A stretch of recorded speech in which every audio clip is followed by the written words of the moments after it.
कहानी की शुरुआत में हमें दो आदमी दिखाई देते हैं जो जंगल में किसी चीज से बचकर भाग रहे होते हैं। उनमें से एक आदमी के हाथ में एक छड़ी होती है। वह अपने साथी को भी खींचकर एक जगह छिपा देता है और दोनों कुछ पल के लिए राहत की सांस लेते हैं। पहला आदमी कहता है कि हम उस मॉन्स्टर से नहीं बच पाएंगे। इस पर उसका साथी कहता है कि हम उस बॉक्स का इस्तेमाल कर सकते हैं, लेकिन पहला आदमी साफ मना कर देता है। तभी अचानक एक तेज आवाज सुनाई देती है और दोनों दोबारा वहां से भागने लगते हैं। कुछ ही देर में मॉन्स्टर उनके करीब पहुंच जाता है और वह छड़ी जमीन पर गिर जाती है। इसके बाद एक डरावना हाथ उस छड़ी को पकड़ने के लिए आगे बढ़ता है। इसके बाद हमें जोए नाम की एक लड़की दिखाई जाती है। अपनी माँ की मौत के बाद वह हाल ही में अपने पिता के साथ ऑस्ट्रेलिया आई होती है। माँ के जाने के बाद वह अंदर से टूट चुकी थी और अब अपने दोस्तों से भी दूर हो गई थी। वीडियो कॉल पर उन्हें मजे करते देखकर जोए और भी उदास हो जाती है। अगले दिन जोए अपने कॉलेज के दोस्तों और पूरी क्लास के साथ एक खास म्यूजियम देखने जाती है। उनकी टीचर बताती हैं कि इस म्यूजियम में एलिमेंटलिस्ट्स नाम के लोगों से जुड़ी चीजें रखी गई हैं, जिनके पास जादुई ताकतें हुआ करती थीं। वह बताती हैं कि इन लोगों को एक करिश्माई पेड़ मिला था, लेकिन फिर एक दिन एक शैतानी जादूगर ने उन पर हमला कर दिया। तभी गावियर नाम का एक लड़का मजाक में कहता है, हाँ मैम, आप सही कह रही हैं, मैं भी वहाँ मौजूद था। उसकी बात सुनकर सभी हंसने लगते हैं। म्यूजियम जाते समय जोए बस में ओवेन नाम के एक लड़के के साथ बैठती है। ओवेन पढ़ाई में काफी अच्छा था,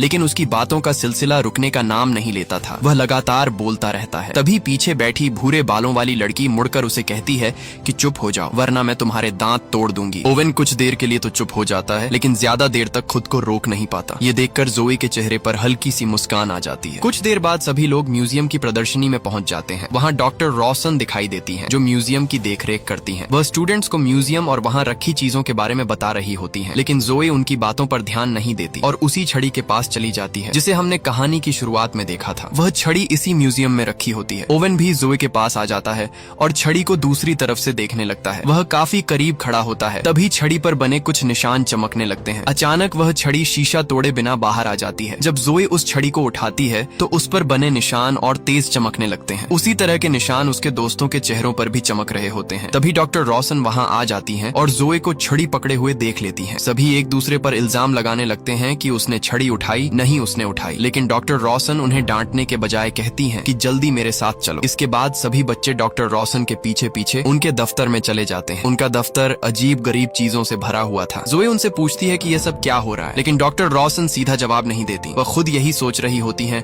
कि छड़ी शीशा तोड़े बिना बाहर कैसे आ गई। जोए बताती है कि सब कुछ अचानक हुआ था, जैसे कोई जादू हो गया हो। इस पर डॉक्टर रॉसन कहती हैं कि यह छड़ी ज्ञान के पेड़ से बनी है, वही करिश्माई पेड़ जिससे एलिमेंटलिस्ट्स को ताकत मिली थी। इस छड़ी को जादुई छड़ी की तरह भी इस्तेमाल किया जा सकता था। जोए उस छड़ी के बारे में और सवाल पूछती है। डॉक्टर रॉसन बताती हैं कि यह छड़ी लगभग 100 साल पहले मिली थी, लेकिन जिन साइंटिस्ट्स ने इसे ढूंढा था वे रहस्यमय तरीके से गायब हो गए और फिर कभी वापस नहीं आए। जोए को यह बात बहुत अजीब लगती है। डॉक्टर रॉसन बस इतना कहती हैं कि यह छड़ी पिछले 100 साल से म्यूजियम के पास है, लेकिन आज तक यह कभी इस तरह नहीं चमकी। यह सुनकर केटलिन नाम की लड़की डॉक्टर रॉसन से पूछती है कि इसके चमकने का मतलब क्या है, क्योंकि जब जोए ने छड़ी को छुआ था तब यही निशान उनके चेहरों पर भी चमक रहे थे। डॉक्टर रॉसन इस सवाल का भी साफ जवाब नहीं दे पाती। फिर वह उन्हें एक काला क्यूब दिखाती है। वह कहती हैं कि यह भी उसी छड़ी के पास मिला था। अगर तुम लोगों के छूने से छड़ी पर असर हुआ है तो शायद इस क्यूब के साथ भी कुछ हो सकता है। इसके बाद सभी एक एक करके क्यूब को छूने लगते हैं। जैसे ही वे उसे छूते हैं उन्हें कुछ अजीब सा सुनाई देने लगता है। सिर्फ जोए ही थी जिसका मन उस क्यूब को छूने के लिए तैयार नहीं था। उसे पहले से ही कुछ गलत महसूस हो रहा था, लेकिन तभी उसे क्यूब के अंदर से अपनी माँ की आवाज सुनाई देती है जो उसे बुला रही होती है। जैसे ही जोए उस क्यूब को छूती है वे सभी अचानक एक रेगिस्तान में पहुंच जाते हैं। जब सब आसपास देखते हैं तो भूरे बालों वाली लड़की डर जाती है। केटलिन भी डॉक्टर रॉसन पर चिल्लाने लगती है। वह कहती है कि यह सब आपकी वजह से हुआ है, आपने हमारे साथ क्या किया। जोए सबको शांत करने की कोशिश करती है। तभी ओवेन उनकी बहस रोकते हुए कहता है कि उसे जंगल की तरफ से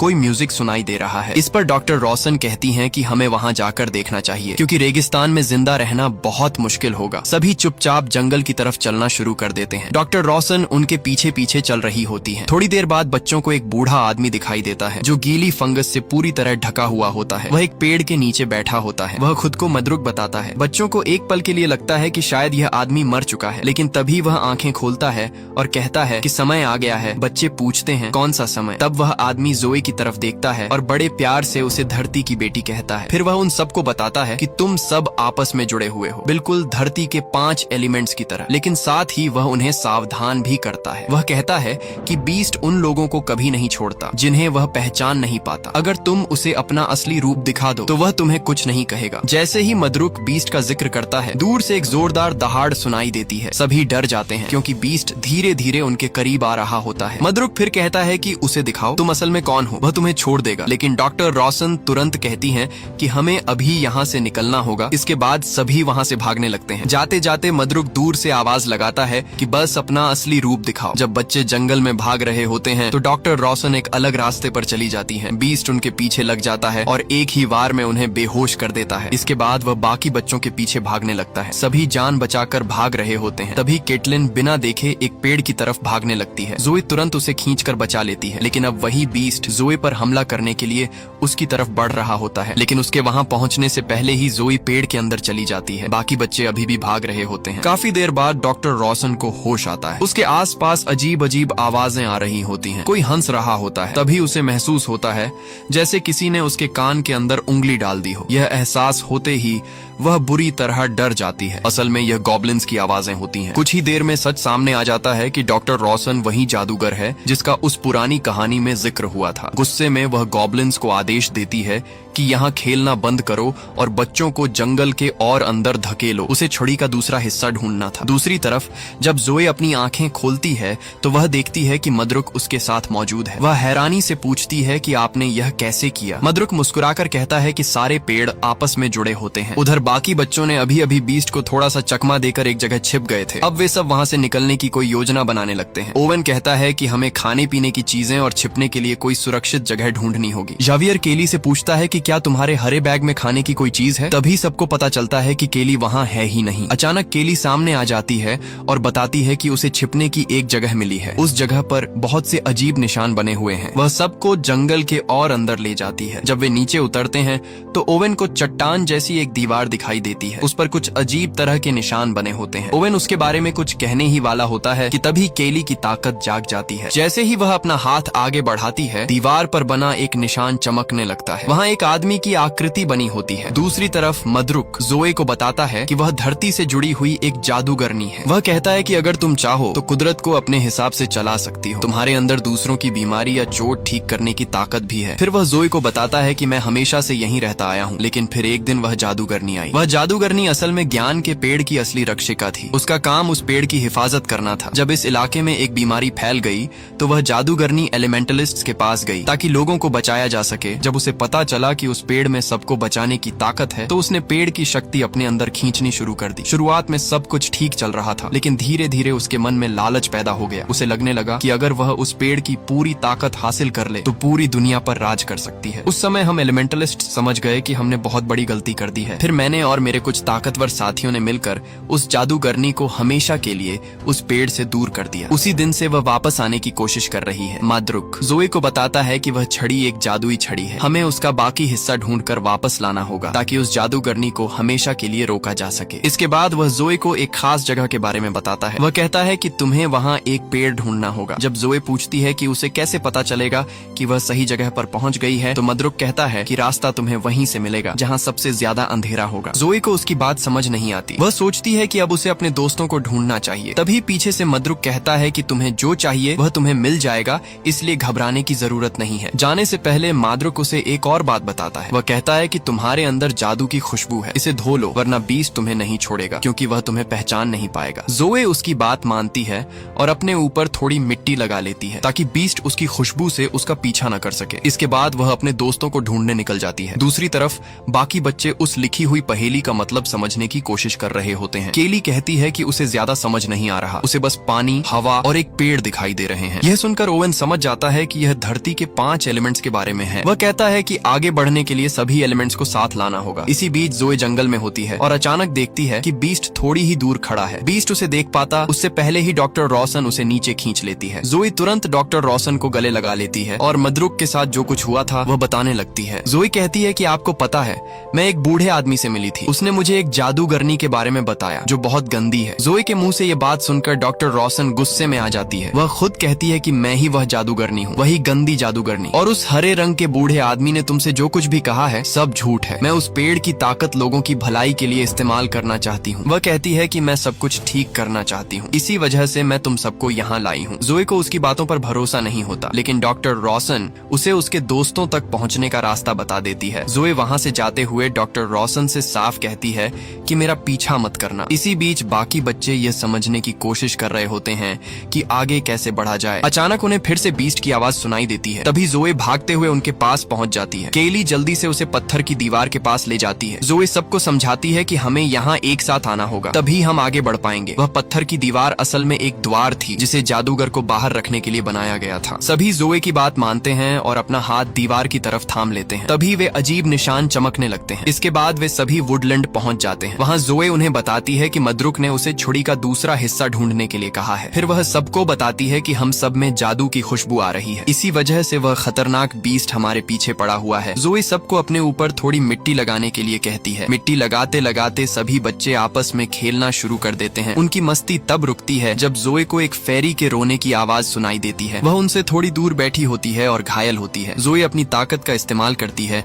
और उसे ठीक कर देती है। ठीक होते ही फेरी तुरंत वहाँ से उड़ जाती है। इसके बाद जोए सबको बताती है कि हमें छड़ी का दूसरा हिस्सा और वह पत्थर ढूंढना होगा, क्योंकि दुनिया को बचाने का यही एकमात्र रास्ता है। लंबा रास्ता तय करते करते सभी बहुत थक जाते हैं। जल्द ही वे एक चौराहे पर पहुंचते हैं जहां से कई रास्ते अलग अलग दिशाओं में जा रहे होते हैं। तभी अचानक वहां काले कपड़ों में एक आदमी आ जाता है। वह सबको बताता है कि वह इस चौराहे का रखवाला है। उसकी इजाजत के बिना कोई भी यहाँ से आगे नहीं जा सकता। वह उनके बारे में सब कुछ जानता था। वह तुरंत ओवेन और हावियर को गायब कर देता है। वह कहता है कि मुझे इनके चेहरे पसंद नहीं है। जब केली और केटलिन उसे रिश्वत देने की कोशिश करती हैं, तो वह उन्हें भी गायब कर देता है। इसके बाद कीपर की नजर जोए पर पड़ती है। जोए उससे कहती है कि मुझे आगे जाने दो, बदले में मैं तुम्हें अपनी माँ का दिया हुआ यह ब्रेसलेट दे रही हूँ। ये मेरे पास उनकी आखिरी निशानी है। कीपर को समझ आ जाता है कि जोए की नीयत साफ है। वह उसके साथ कोई चालाकी करने की कोशिश नहीं कर रही थी, इसलिए कीपर जोए के लिए द्वार खोल देता है। लेकिन वह बेवकूफ कीपर गलती से पोर्टल उस करिश्माई पेड़ की तरफ नहीं बल्कि हावियर के पास जाने के लिए खोल देता है। द्वार के अंदर जाते ही जोए बर्फ से भरे एक जंगल में पहुंच जाती है। इस ठंडे और सुनसान जंगल में वह अकेली बहुत डर जाती है। उधर केटलिन और केली को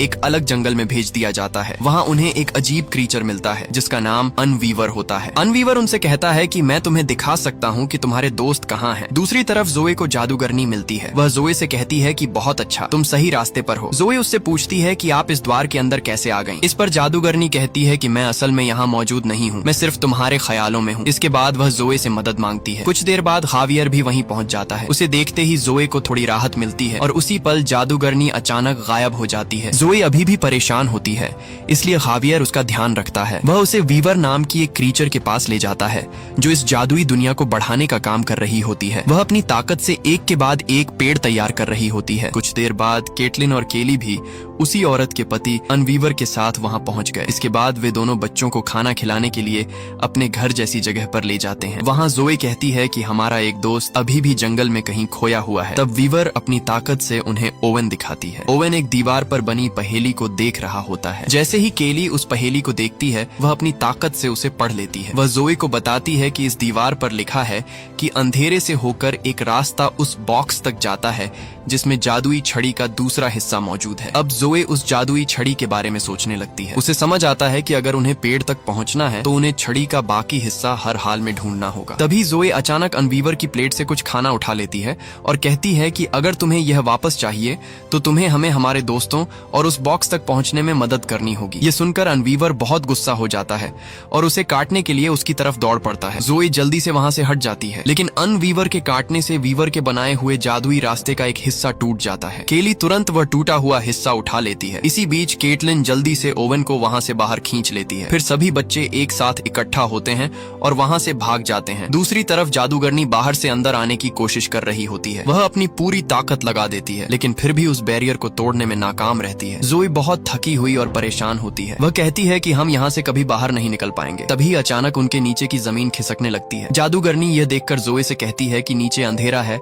वहीं जाओ। वह उसे याद दिलाती है कि उस हरे दाढ़ी वाले बूढ़े आदमी ने क्या कहा था, पेड़ तक पहुंचने के लिए तुम्हें अंधेरे से होकर गुजरना होगा। जोए पहले डरती है, लेकिन उसे देखकर उसके दोस्त भी एक एक करके वही करने का फैसला करते हैं। जिस रास्ते का मैड्रुक ने जिक्र किया था वह सच में बहुत अंधेरा होता है। वहाँ हर किसी को अपने सबसे बड़े डर का सामना करना पड़ता है। केटलिन को डर था कि कहीं वह अपनी पूरी जिंदगी एक नाकाम इंसान की तरह न गुजार दे। वह किसी तरह अपने अंदर हिम्मत जुटाती है और अपने डर का सामना करके अंधेरे से बाहर निकल आती है। इसके बाद वह एक एक करके बाकी सबकी मदद करती है ताकि वे भी अपने डर से बाहर निकल सकें। आखिर में वह जोए के पास जाती है। जोए अपने दर्द में फंसी होती है क्योंकि वह अपनी माँ की मौत का बोझ अब तक अपने दिल में लिए हुए थी। जोए को लगता था कि उसे अपनी माँ के पास होना चाहिए था, लेकिन धीरे धीरे वह इस सच को स्वीकार करती है कि उसकी माँ की मौत उसकी गलती नहीं थी। वह अपने दुख को स्वीकार करके अंधेरे को हरा देती है। तभी उनके सामने एक चमकता हुआ पोर्टल खुल जाता है। सभी उसके अंदर चले जाते हैं और एक खुले जंगल में पहुंच जाते हैं। अब उनके बीच पहले से ज्यादा भरोसा बन चुका होता है। जल्द ही उन्हें वह बॉक्स मिल जाता है जिसके बारे में दीवार पर लिखा था। जब वे सब एक एक करके उसे छूते हैं तो बॉक्स खुल जाता है, लेकिन अंदर से वह बिल्कुल खाली निकलता है। जोए ये देखकर गुस्सा हो जाती है और सब पर चिल्लाने लगती है। तभी केटलिन को कुछ अजीब दिखाई देता है। इसके बाद असली जादूगरनी उनके सामने आ जाती है। जोए को छोड़कर बाकी चारों हैरान रह जाते हैं क्योंकि वह कोई और नहीं बल्कि डॉक्टर रॉसन होती है। जोए को समझ नहीं आता कि उसे मदरुक की बातों पर यकीन करना चाहिए या जादूगरनी पर। आखिर वह फैसला करती है कि अभी किसी एक पक्ष को चुनने की जरूरत नहीं है। पहले वह छड़ी का बाकी हिस्सा हासिल करेगी, फिर पेड़ तक पहुंचकर फैसला करेगी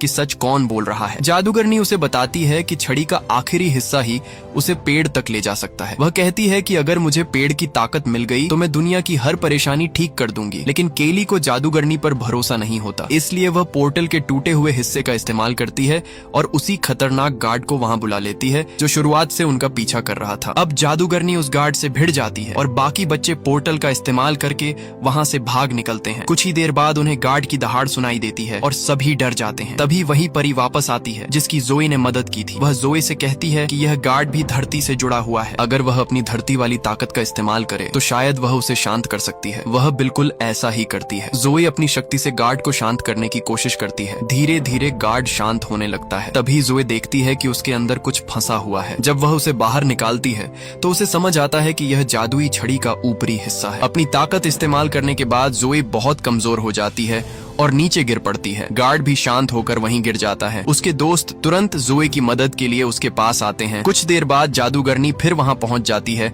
और छड़ी का दूसरा हिस्सा मांगने लगती है। जब ओवेन उसे देने से मना करता है तो जादूगरनी उसे और केटलिन को बिजली जैसा झटका देती है। इसी दौरान जोए को होश आ जाता है और वह छड़ी का वह हिस्सा उठा लेती है। जादूगरनी उसे धमकी देती है कि अगर उसने यह हिस्सा उसे नहीं दिया तो वह उसके सभी दोस्तों को मार देगी। अपने दोस्तों को बचाने के लिए जोए मजबूर होकर वह हिस्सा उसे दे देती है। जादूगरनी छड़ी को पूरा कर देती है। इसके बाद वह जोए को पकड़कर अपने साथ सीधे ट्री ऑफ नॉलेज के पास ले जाती है। जब वे वहां पहुंचते हैं तो जोए देखती है कि मदरुक पेड़ के नीचे बैठा हुआ है। उनकी बातचीत सुनकर जोए को पता चलता है कि मदरुक और जादूगरनी भाई बहन हैं। जादूगरनी कहती है कि मैं अपना हिस्सा लेने आई हूँ, लेकिन मदरुक उसे मना कर देता है और कहता है कि इसके लिए तुम्हें पहले मेरी लाश के ऊपर से गुजरना होगा। जादूगरनी बिना सोचे उस पर हमला कर देती है। जोए तुरंत अपनी ताकत से मदरुक को ठीक करने की कोशिश करती है, लेकिन उसकी ताकत काम नहीं करती। मदरुक उसे याद दिलाता है कि सारे पेड़ एक दूसरे से जुड़े होते हैं। वह जोए से कहता है कि पुरानी चीजों को जाने देने की हिम्मत भी जरूरी होती है। इसके बाद वहीं उसकी मौत हो जाती है। मदरुक के जाने के बाद जादूगरनी जोए से कहती है